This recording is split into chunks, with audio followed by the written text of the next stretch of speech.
नमस्कार प्रेक्षकांनो. ठरलं तर मग या मालिकेच्या येणाऱ्या भागामध्ये जबरदस्त असा ट्विस्ट येणार आहे. तर प्रेक्षकांनो, येणाऱ्या भागामध्ये इथे साक्षीने आता प्रिया आणि त्याचबरोबर नागराज या दोघांची सुद्धा वाट लावण्याचा निर्णय घेतलेला असतो. महिपतने साक्षीला सांगितलेलं असतं की काहीही झालं तरीसुद्धा त्या प्रिया आणि त्या नागराजवरती अजिबात विश्वास ठेवायचा नाही.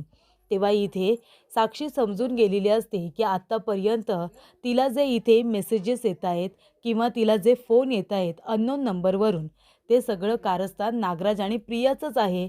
कारण का तिचा नंबर फक्त या दोन व्यक्तींकडे आहे आणि महिपतकडे, सचिनकडे आहे. बाकी तिचा नवीन नंबर कुणाकडेच नाही. ही गोष्ट आता साक्षीला माहिती असते. त्यामुळे प्रेक्षकांनो, साक्षी म्हणते की माझ्या अण्णांना किडनॅप करण्यामागे या दोन माणसांचा हात असेल. म्हणूनच इथे माझ्या अण्णांनी मला सांगितलं की या दोघांवरती विश्वास ठेवू नकोस म्हणून.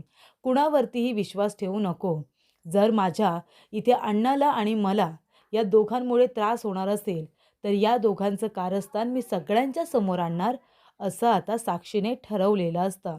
आणि म्हणूनच प्रेक्षकांनो, येणाऱ्या भागामध्ये इथे साक्षी आता अननोन नंबरवरून अर्जुनला एक व्हॉइस नोट पाठवते. अर्जुनला व्हॉइस नोट पाठवते आणि त्याच्यामध्ये ती म्हणालेली असते की प्रिया प्रिया ही खरी तन्वी नाही आहे, असं सत्य तिने आता व्हॉइस नोटमधून सांगितलेलं असतं. प्रिया एक फ्रॉड मुलगी आहे, ती खरी तन्वी नाही आहे. तिला इथे खोटी तन्वी म्हणून नागराज किल्लेदार यांनी आणलेलं आहे, असं प्रेक्षकांनो आता साक्षीने त्या व्हॉइस नोटमधून सांगितलेलं असतं. तेव्हा प्रेक्षकांनो, अर्जुनच्या समोर खूप मोठ्या सत्याचा उलगडा झालेला असतो. आणि त्याचबरोबर इथे सायलीने एक आता खूप मोठा पुरावा अश्विनच्या समोर सादर केलेला असतो.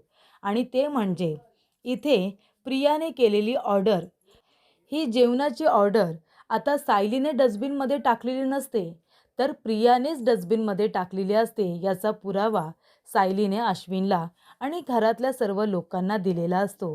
त्यामुळे प्रियाचा खोटाडेपणा अश्विनच्या समोर आल्यानंतर इथे अश्विन संपूर्ण घराच्या समोर तोंडावरती पडलेला असतो. त्यामुळे इथे प्रियामुळे त्याला तोंड दाखवायला जागा उरलेली नसते. तेव्हा अश्विन सगळ्यांसमोर आता सायलीची माफी मागतो. तो जे काही बोललेला असतो ते शब्द आता तर तो परत घेऊ शकत नसतो, पण निदान आपल्या चुकीचं प्रायश्चित्त करतो. तो इथे सायलीची सगळ्यांसमोर माफी मागतो आणि प्रियाच्या इथे थोबाडीत देतो. तो म्हणतो की आतापर्यंत मी इथे सगळ्यांसमोर तुझी बाजू घेत असतो, तुझ्यासाठी भांडत असतो आणि तू इतका मोठा खोटाडेपणा करतेस, ही गोष्ट मला अजिबात आवडलेली नाही आहे, असं प्रेक्षकांनो आता अश्विनने प्रियाला सांगितलेले असते. आणि त्यानंतर इथे प्रियाचा खोटाडेपणासुद्धा इथे अश्विनच्या समोर आलेला असतो.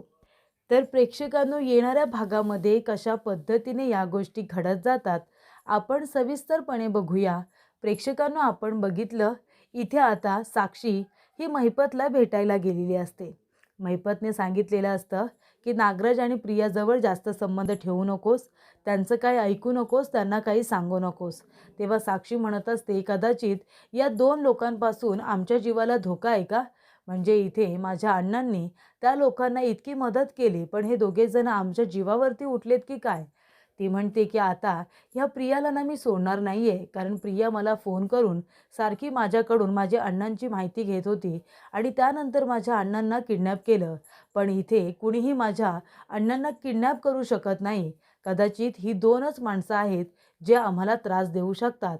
आणि तेव्हा प्रेक्षकांनो, साक्षी म्हणते, प्रियाला आता मी सोडणार नाही आहे, प्रियाची मी वाट लावणार, या लोकांना दाखवून देणार की मी यांना घाबरत नाही आहे, मी सुद्धा महिपत शिखरेची मुलगी आहे.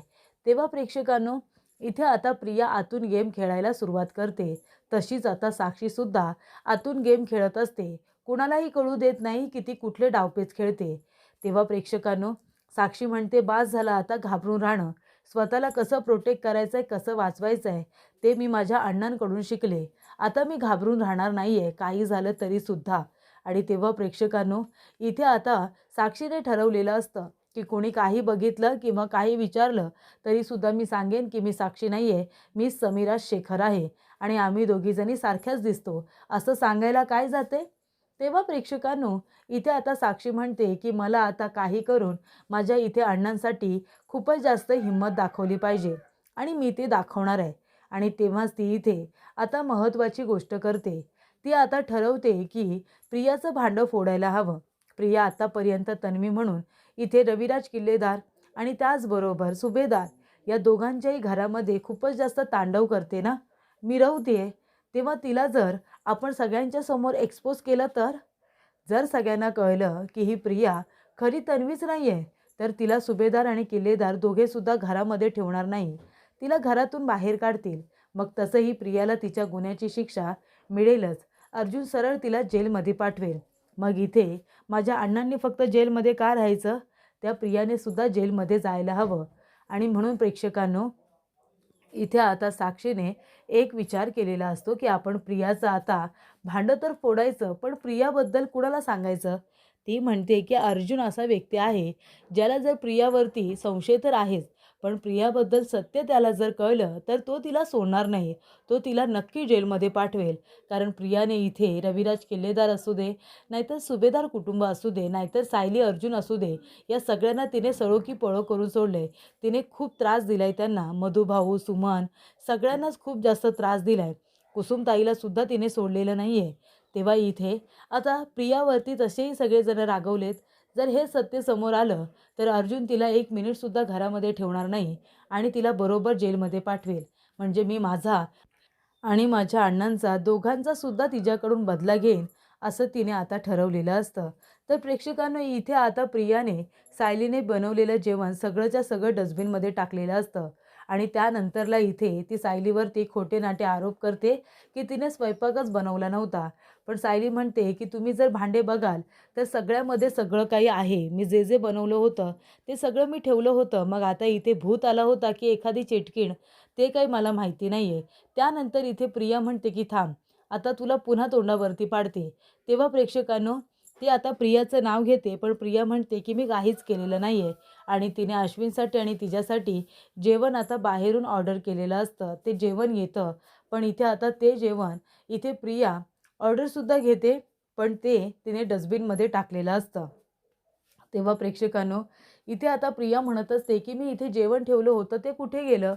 तेव्हा प्रेक्षकांनो, इथे आता सायली म्हणते मला माहिती नाही आहे. प्रिया कांगावा करते, मी ऑर्डर केलेलं जेवण गेलं कुठे? अश्विन, बघितलंस ना तू? म्हणजे मगाशी या सायलीने बनवलेलं जेवण गायब झालं, म्हणून हिने आता मी ऑर्डर केलेलं जेवण हे डस्टबिनमध्ये टाकलं. तेव्हा अश्विन इथे खूपच जास्त आता सायलीवरती भडकतो. तो म्हणतो, तू मला चांगली वाटत होतीस, पण तू इतकी कटकारस्थानं करत होतीस ना, या गोष्टीवरती माझा कधी विश्वास बसत नव्हता. जेव्हा जेव्हा तन्वी तुला काही बोलायची, मी तुझी बाजू घेऊन नेहमी तिला बोलायचो. पण आज तू जे काही केलेस ना, ते अत्यंत चुकीचं आहे. म्हणजे इथे तन्वीने ऑर्डर केलेलं जेवण तू टाकून दिलंस. का तर तू बनवलेलं जेवण कोणीतरी गायब केलं म्हणून?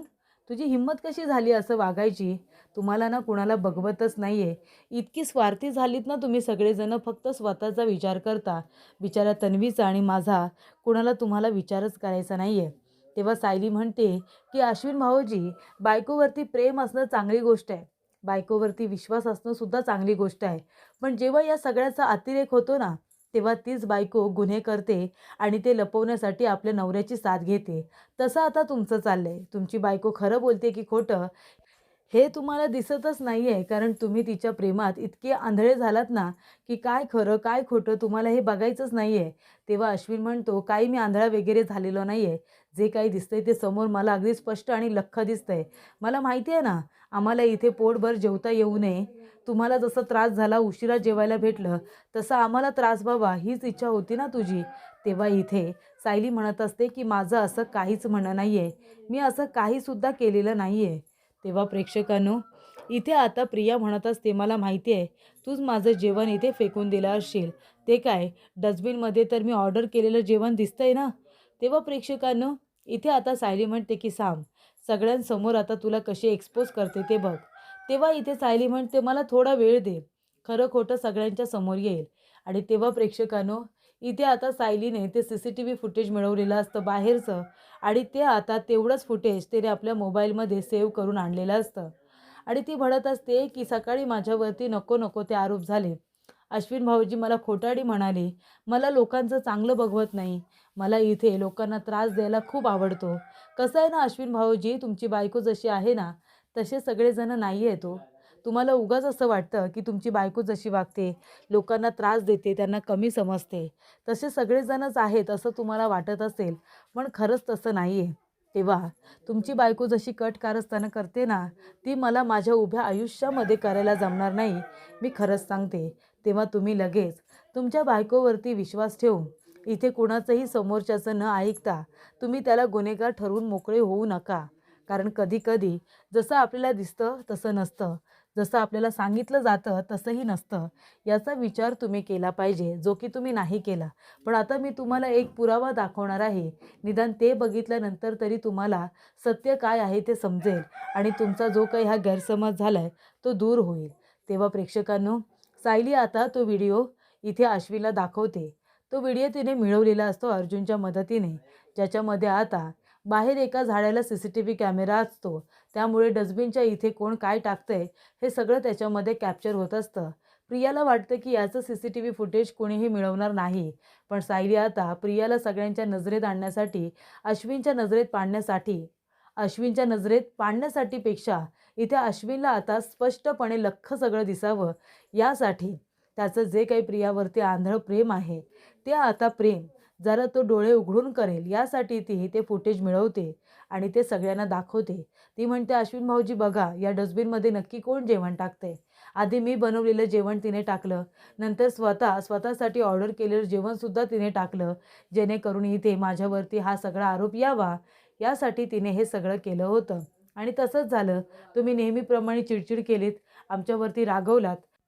आम्ही तुमचं बोलणं सहन करतो अश्विन भाऊजी म्हणून तुम्ही काहीही बोलत सुटता हो.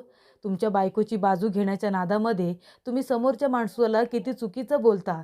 समोरच्या माणसाचं तुम्ही काही ऐकून घेत नाही, याचा जरासुद्धा अंदाज तुम्हाला नाही येत का हो? तेव्हा इथे सायली म्हणते की तुमच्यासारखा प्रेम करणारा नवरा प्रत्येक मुलीला मिळू दे. पण इतकं आंधळं प्रेम करणारा नको की आपल्या बायकोच्या चुकासुद्धा आपल्याला दिसू नयेत. इतकं आंधळं प्रेम आहे तुमचं.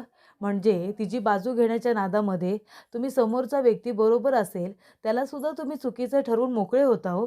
मला गुन्हेगार ठरवून मोकळे झालात.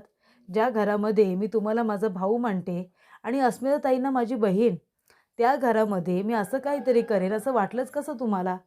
ते जेवण जरी प्रियाने ऑर्डर केलं असलं तरी ते अन्न आहे आणि मी अन्नाचा अपमान करेन असं तुम्हाला वाटलंच कसं? तेव्हा इथे सायली म्हणते की इथेच मला कळून चुकतंय की तुमचा माझ्यावरती अजिबात विश्वास नाही आहे. आत्तापर्यंत मला वाटलं होतं की तुम्ही इथे प्रियावरती प्रेम करता म्हणून माझा राग करता. पण कदाचित तुम्हाला आता मी या घरामध्ये जे राहते ते जर खटकत असेल तर त्याला मी खरंच काही नाही करू शकत. तेव्हा प्रेक्षकांनो, इथे आता सायली म्हणालेली असते की मी माझ्या भावाकडून ही अपेक्षा केली नव्हती. तुम्ही मला गुन्हेगार ठरवायच्या आधी माझी निदान बाजू तरी ऐकून घेतली असती तर मला जास्त बरं वाटलं असतं. आणि तेव्हा प्रेक्षकांनो, अश्विनला या गोष्टीचं आता गिल्ट येतं. अश्विन इथे सगळ्यांच्या समोर प्रियाच्या थोबाडीत देतो आणि म्हणत असतो, "का केलंस तू असं? का खोटं वागतेस? का तू सायली वहिनीला त्रास देतेस? तुझ्यासाठी मी संपूर्ण घराच्या विरोधात जातो, त्यांची मनं दुखवतो. रोज त्यांना मी काही ना काहीतरी बोलत असतो, पण तुझ्या चुका काही थांबत नाही आहेत. न विचारता घरातून बाहेर जातेस, न विचारता घरी येतेस. कुठे जातो विचारल्यानंतर उत्तर देत नाही. का वागतेस तू असं? यापुढे मी तुझ्या कुठल्याच गोष्टीवरती विश्वास ठेवणार नाही आहे." आणि त्यानंतर प्रेक्षकांनो, इथे आता लगेचच अश्विन सायलीची सगळ्यांसमोर तिचे पाय पकडून माफी मागतो आणि म्हणतो, "माफ कर वहिनी, मला माफ कर. हिच्यावरती प्रेम करण्याच्या नादामध्ये, आंधळं प्रेम करण्याच्या नादामध्ये तुझा चांगुलपणासुद्धा मी विसरत चाललो होतो गं. त्यासाठी मी हात जोडून तुझी माफी मागतो." तेव्हा इथे आता प्रियाचा खरा असली चेहरा, घाणेरडा चेहरा सायलीने अश्विनच्या समोर आणून दिलेला असतो. त्याचबरोबर प्रेक्षकांनो, इथे आता साक्षी एक व्हॉईस नोट बोलते. आवाज बदलून ती आता बोललेली असते की, "नमस्कार, मला तुम्हाला एक महत्त्वाची बातमी सांगायची आहे. मी तुमची शुभचिंतक आहे. मला तुम्हाला एक महत्त्वाची गोष्ट सांगायची आहे. जी मुलगी तुमच्या घरामध्ये तन्वी म्हणून वावरती आहे ना, तन्वी किल्लेदार, ती खरी तन्वी किल्लेदार नाहीच आहे. ती आहे प्रिया मधुकर. ती खरी प्रिया मधुकरसुद्धा नाही आहे. तिचं नाव वेगळंच आहे. पण ती तन्वी किल्लेदार तर मुळीच नाही आहे. तन्वी किल्लेदार ही कुणीतरी दुसरीच मुलगी आहे. ही कुणीतरी फ्रॉड मुलगी आहे, जिला या घरामध्ये नागराज किल्लेदारने आणलेला आहे, असं वक्तव्य आता त्या व्हॉईस नोटमधून करण्यात आलेलं असतं. त्यामुळे प्रेक्षकांनो, इथे आता मूळ सूत्रधार कोण आहे याचा शोध घेता घेता साक्षीमुळे आता अजून एक सत्य अर्जुनच्या समोर आलेलं असतं. आणि इथे आता अर्जुन लवकरात लवकर या गोष्टीचा तपास सुरू करणार आहे. प्रिया जर तन्वी नाही आहे, तर ती तन्वी म्हणून इथे नागराज किल्लेदाराने का आणलं, कशासाठी आणलं, या सगळ्याचा शोध घेऊन एकाच वेळी आता नागराज आणि प्रिया या दोघांना सुद्धा जेलमध्ये टाकण्याची तयारी अर्जुनने केलेली असते.